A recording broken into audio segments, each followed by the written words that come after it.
géant automobile japonais Toyota a annoncé hier qu'il allait suspendre une partie conséquente de sa production au Japon pendant plusieurs jours en mai à cause du confinement sanitaire à Shanghai, qui affecte évidemment ses chaînes d'approvisionnement. L'actuel numéro 1 mondial de l'automobile prévoit de mettre en pause 14 lignes de production dans 8 de ses usines au Japon entre le 16 et le 21 mai selon un communiqué.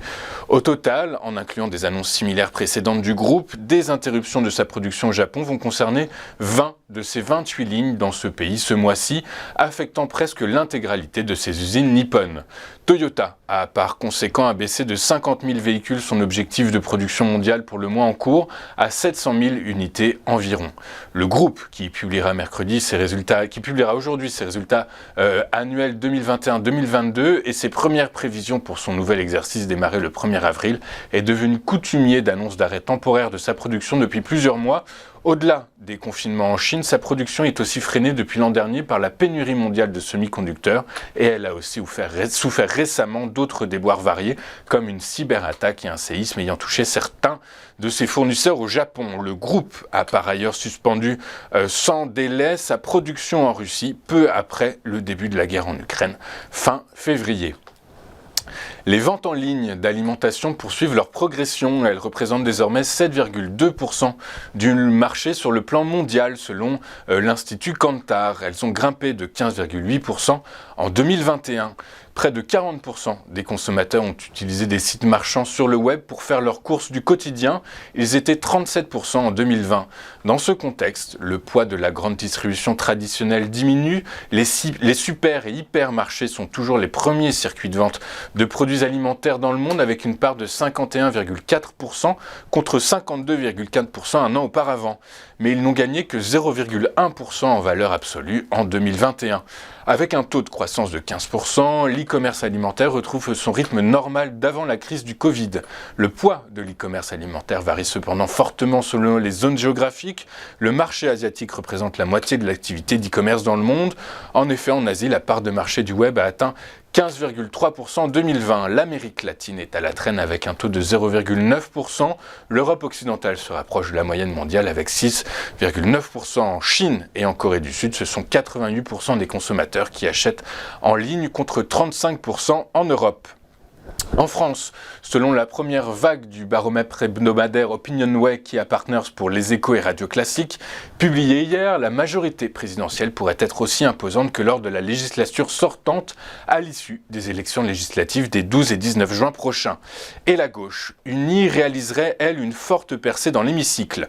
Dans le détail, la République En Marche, rebaptisée Renaissance, le Modem de François Bayrou et Horizon, le parti d'Édouard Philippe, serait majoritaire avec entre 310 et 350 sièges, un chiffre globalement égal à leur force actuelle dans l'hémicycle. Autre renseignement, le bon score de la gauche. Regroupé au sein de la nouvelle Union populaire écologique et sociale, la NUPES, socialiste, écologiste, communiste et insoumis, obtiendrait entre 135 et 165 sièges contre une soixantaine aujourd'hui. De l'autre côté de l'hémicycle, les Républicains seraient particulièrement affaiblis, passant de 101 députés actuellement à entre 50 et 70 dans la prochaine législature. Enfin, le Rassemblement national pourrait obtenir entre 20 et 40 sièges et ainsi constituer un groupe parlementaire. Il est temps désormais de faire un tour par ce qui s'est passé par la bourse de Paris hier. Après 4 séances consécutives de baisse, un repli cumulé de plus de 6%. L'indice parisien s'est ressaisi en prenant 0,51% à 6116 points.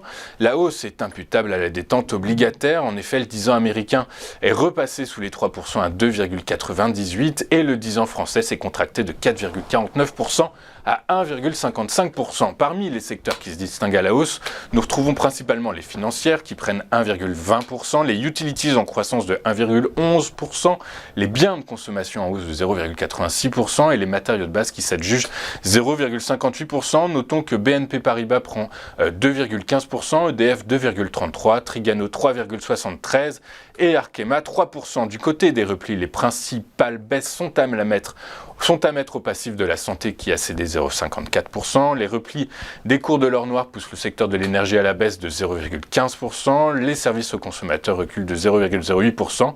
Dans le détail, notons que Essilor-Luxottica cède 5,1% à cause de l'alerte lancée par son concurrent américain National Vision qui a annoncé la révision à la baisse de ses objectifs 2022 en raison du contexte macroéconomique dégradé. GTT recule de 3,69% et Tipiak rétropédale de 6,3%. Du côté du pétrole, les deux références du brut avaient déjà dévissé lundi de plus de 6%, emportées par les craintes d'un ralentissement économique global et l'effritement de la demande chinoise due à la flambée épidémique que connaît actuellement le pays. Et bien hier, ils ont poursuivi leur repli, notamment car la réduction par l'Arabie Saoudite de ses prix de vente officiels pour les clients asiatiques a clairement été interprétée par certains acteurs du marché comme un signe de faiblesse de la demande. Dans ce contexte, le Brent a cédé 3,28% à 102,46$ le baril. Le WTI est repassé sous la barre des $100 puisqu'il se négociait hier à 99,76$ en baisse de 3,23%.